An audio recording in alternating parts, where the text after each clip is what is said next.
Hello and welcome to another fantabulous episode of KKP Rhapsody, where we recap the best gaming and pop culture news for the week. It's gonna be an episode filled with guns, delays, and fantasy of the final variant. Once again, I'd like to thank you all for tuning in. Be sure to like and subscribe to our page by pressing the subscribe button and then clicking on the bell icon to get notified about our awesome videos. With that said, let's get on with the show. We have a new esports team-based shooter coming out soon, and it's called Valorant. Made by League of Legends developers and publisher Riot Games, the shooter is a mix of Team Fortress, Overwatch, and Counter-Strike. Two teams of 5 players go at it on a map to complete their objectives, be it defusing a bomb or taking down the opposition. Each match is best of 24. You still buy weapons at the start of the round and even plan your economy around how much you got. The catch? You get to pick any of the agents on display here, with each of them having their own abilities and ultimates to turn the tide of battle. You can hinder them with movement restriction power-ups and barriers, apart from, shooting them to death. Sounds fun if you're into Counter-Strike but need a little more something to spice things up. It's getting a global launch this summer, so it won't be long until you get to pew pew or butter with your teammates. Leaked patents have previously indicated that the PS5 controller could feature biofeedback capability and the removal of the light bar. Now we have another leak that highlights a feature used in the latest smartphones: wireless charging. According to another leaked patent, users can attach a wireless charging adapter onto a DualShock 4 or 5 controller. The DualShock 5 won't support wireless charging on its own, but it will use a separate adapter that snaps onto the device and activates during gameplay. Furthermore, it comes with a charging base that can also be configured to hold and charge multiple DualShock controllers at once. This looks like quite a game changer for PlayStation fans and users, provided the patent ends up being true.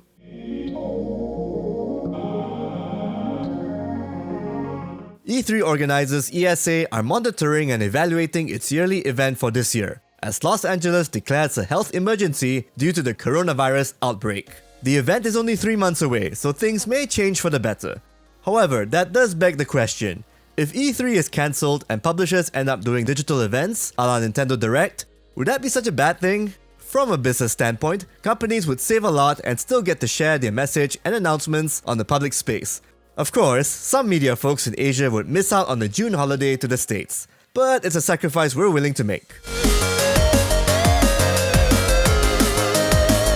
Do you like shonen manga mixed together with superhero tropes and House of M type scenarios? Then you probably like My Hero Academia, one of Shonen Jump's most popular mangas and anime adaptations.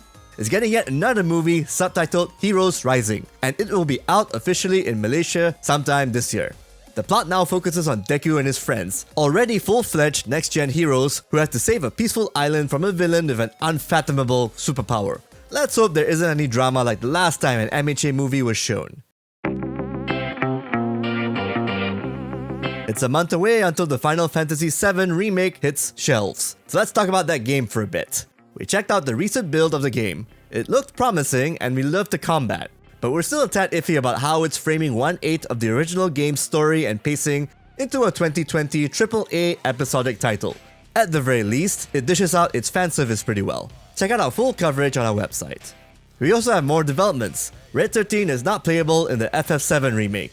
He's a guest character in the latter portion of the game, which means you already know when this remake will end. Which also means we have to ponder: how many entries will Square Enix create to get to the end of this FF7 retelling?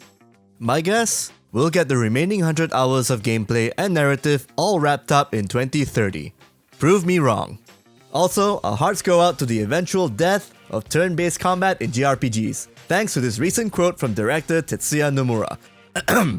Real-time battles are the trend for games these days. While some may reject it, if we were going to make Final Fantasy VII in today's generation, then we must steer towards real-time.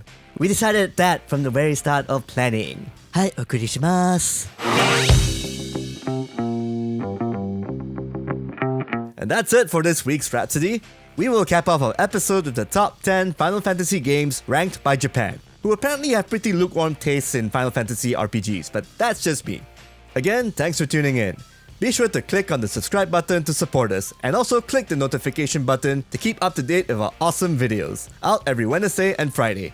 Until then, that's the way the world pixelates.